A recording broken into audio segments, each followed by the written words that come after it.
Maithili express की शानदार प्रस्तुति। रे जान सुन सुन तुम्हारे के देवो रे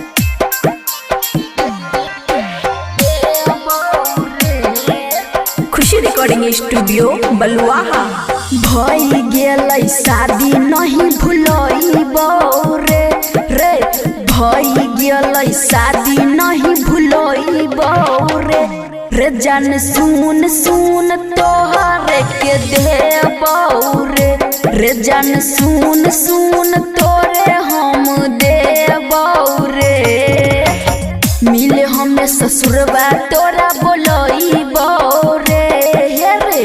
मिले हमें ससुरबा तोरा बोलइबो रे रे जान सुन सुन तोहरे के देबो रे रे जान सुन सुन तोहरे के देबो रे डीजे गुड मधुबनी रे जान सुन सुन तोहरे के देबो रे दिल में छुपा के तोरा रखने छियौ जान रे पहले रियो तोरे अभियो तोरे रहबौ जान रे रे जान सुने दिल में छुपा के तोरा रखने छियौ जान रे पहले रियो तोरे अभियो तोरे रहबौ जान रे मिलते ससुरबा माजा पई भीरे हे रे मिलते ससुरबा माजा पई भीरे रे जानू सुन सुन तोहरे के देबो रे रे जानू सुन सुन तोहरे के देबो रे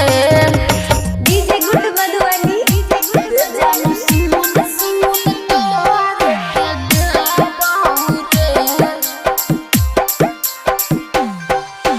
परमोद प्यारे हम रहियो मजबूर रे कुछ दिन खातिर हम रहबो तोरा से दूर रे रे जान सुन परमोद प्यारे हम रहियो मजबूर रे कुछ दिन खातिर हम रहबो तोरा से दूर रे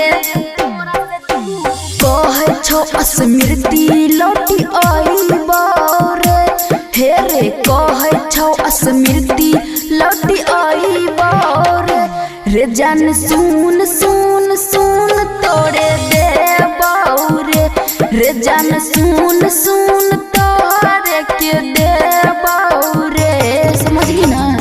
खुशी रिकॉर्डिंग स्टूडियो बलुआहा।